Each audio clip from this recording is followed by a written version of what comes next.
Imagine you've collected some data for each student, the hours they studied, and the marks they scored. Plot every student as a point, and a picture appears. The points don't line up perfectly, but they drift upward together. More hours, more marks. There's a trend hiding in the scatter, and we'd love to draw one straight line that captures it. Because once we have that line, we can predict. A new student studies 6 hours. Where does the line say their marks land? That question, answered properly, is simple linear regression. Let's name the line. We write y hat equals beta naught plus beta 1x. Y hat is our predicted y, the height of the line at a given x. Beta naught is the intercept, where the line crosses the y-axis. Beta 1 is the slope, how much the prediction climbs for each extra unit of x. Two numbers, and the whole line is fixed. But the line won't pass through every point. Real data is noisy. So for each point, there's a gap between what actually happened and what the line predicted. That vertical gap is called the residual, the true y minus the predicted y hat. Draw them all, and you get these little vertical bars, each one an error the line is making. A residual can be positive when the point sits above the line, or negative when it sits below. Good lines make these gaps small. So the whole game becomes find the line that makes the residuals, as a group, as tiny as possible. Here's how we make that precise, and it's a beautiful picture. Take each residual, the vertical gap, and build a literal square on it. Each square's side is the size of that residual. So its area is the residual squared. Start with a poor, flat line. Look how large some of those squares are. Now add up the area of every square. That total, the sum of the squared residuals, is our score for the line. The bigger the squares, the worse the fit. We want to make this total area as small as it can possibly be. Watch what happens as we tilt the line to match the trend. The squares shrink. The total shaded area collapses until, at one special slope, it can't get any smaller. That line is the least squares fit. In symbols, we minimize SSE, the sum over every point of y minus y hat, squared. Y squared, and not just the raw gaps. Two good reasons. First, squaring turns every gap positive, so an error above the line and one below can never cancel and hide. Second, it punishes large misses hardest, double the gap, and it counts 4 times as much. Squared errors keep the line honest. Here's the wonderful part. We don't have to search line by line. Set the derivative of that squared cost to 0, solve, and out drops an exact formula for the best slope and intercept. Let me show you the answer. The slope, beta 1, is this ratio. On top, for every point, how far x is from its mean times how far y is from its mean, all summed. On the bottom, how far x is from its mean, squared, summed. You may recognize that. The top is the covariance of x and y, how they move together. The bottom is the variance of x. So the slope is simply covariance over variance. Positive when they rise together. The intercept then falls right out. Beta naught equals the mean of y minus the slope times the mean of x. One line of algebra and rearrange that, and it says something lovely. The best fit line always passes exactly through the point x bar, y bar, the center of mass of your data. The cloud's balance point is always on the line. Let's grind through a real one, every number by hand. 5 points, 1 and 2, 2 and 4, 3 and 5, 4 and 4, 5 and 6. First the means. X bar is 1 plus 2 plus 3 plus 4 plus 5 over 5. That's 3. Y bar is 2 plus 4 plus 5 plus 4 plus 6 over 5, which is 21 fifths, 4.2. Now the top of the slope formula. For each point, x minus 3 times y minus 4.2. Work them out, 4.4 plus 0.2, plus 0 minus 0.2 plus 3.6. They add 2, 8. The bottom is easier. X minus 3 squared for each 4, 1, 0, 1, 4. That sums to 10. So the slope is 8 over 10, not zero point 0.8.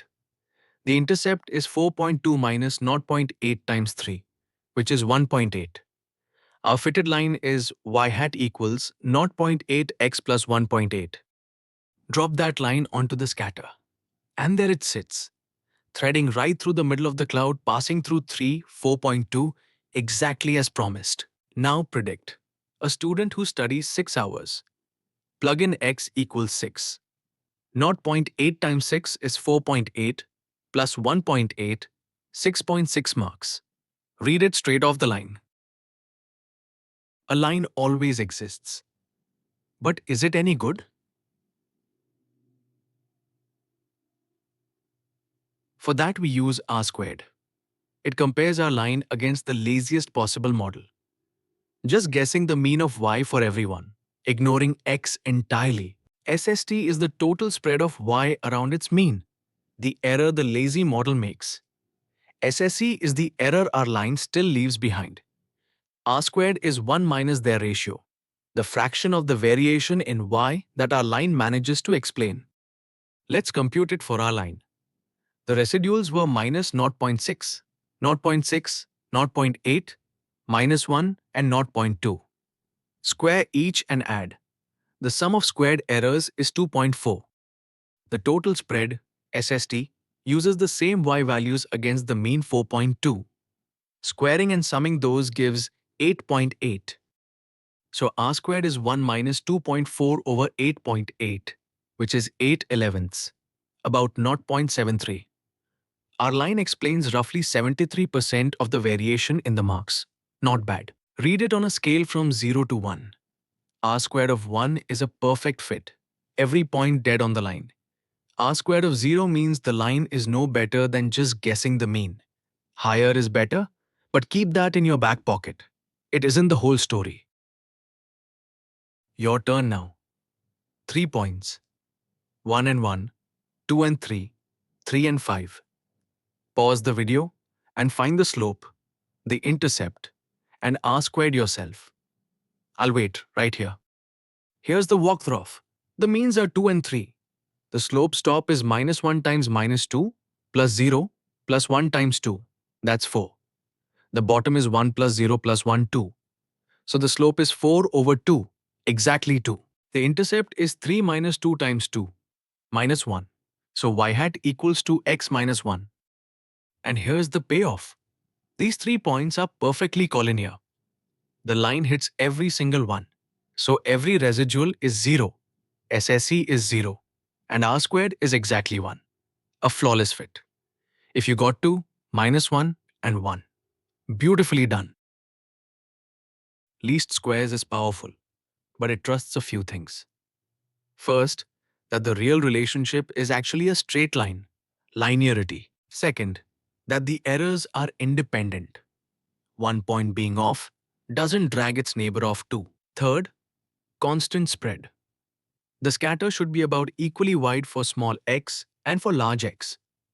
The fancy word is homoscedasticity. And fourth, the errors should be roughly normal, bunched symmetrically around 0. When these hold, the line and its R squared can be trusted. But when they don't hold, the line is the wrong tool. Look at this.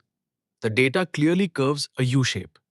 Force a straight line through it, and it fails badly, missing the shape entirely, even if some R squared number looks okay. For data like this, you'd reach for a curved model instead. Always look at your scatter first. A straight line is only right when the pattern is straight. Trap 1. Outliers. Because we square the residuals, a single wild point creates a huge square and yanks the line toward itself. Always check suspicious points before you trust the fit. Trap 2. A strong line does not mean X causes Y. Ice cream sales and drownings rise together, both driven by summer heat. Correlation is not causation. Trap 3. Extrapolation. The line was learned between 1 and 5 hours. Stretch it out to 100 hours, and the prediction is pure fantasy. Stay inside the range you have. And trap 4. A high R squared does not mean the model is correct. The data might genuinely curve, and a straight line, however good it looks, is still the wrong shape. Let's tie it together. Simple linear regression fits one straight line. Y hat equals beta naught plus beta 1x. To predict a continuous y from x, we pick the line by least squares, minimizing the sum of the squared vertical residuals, that shrinking total area of squares. The solution is exact. The slope is covariance over variance. The intercept keeps the line through the mean point. No searching required. And R squared, 1 minus SSE over SST, tells you how much of the variation you've explained. See the line in the cloud, keep the residuals small, and simple regression is yours.